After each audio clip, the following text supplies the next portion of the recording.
Padmashri doctor DY. Patil यांना 90व्या वाढदिवसाच्या हार्दिक शुभेच्छा। शुभेच्छुक डॉक्टर संजय पाटील, आमदार सतेज पाटील, माजी आमदार ऋतुराज पाटील, पृथ्वीराज पाटील, तेजस पाटील, देवश्री पाटील आणि डी.वाय. पाटील ग्रुप। पशुपालनातून आर्थिक क्रांती घडू शकते हे वारणा परिसरात सिद्ध झालं आहे। जातिवंत जनावरांची पैदास करून देशाला जातिवंत जनावरे पुरवणारा वारणा परिसर बनवण्यासाठी शेतकऱ्यांनी प्रयत्न करावेत, असे आवाहन वारणा समूहाचे प्रमुख आमदार डॉक्टर विनय कोरे यांनी केले।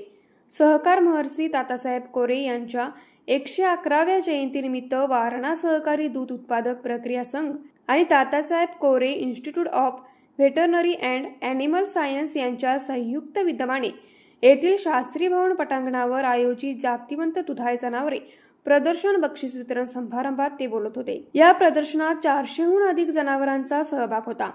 या प्रदर्शनात सर्वोत्कृष्ट वारणा श्री म्हैस पुरस्कार वसंतराव बजरंग पाटील, गिरोली तालुका पन्हाळा यांना, तर सर्वोत्कृष्ट वारणा श्री गाय पुरस्कार मिथिलेश महादेव पाटील, मांगले, शिराळा, जिल्हा सांगली यांना रोख रक्कम व सन्मानचिन्ह देऊन डॉक्टर विनय कोरे यांच्या हस्ते सन्मानित करण्यात आले। न्यूज मराठी 24 साठी संजू भालेकर, कोल्हापूर।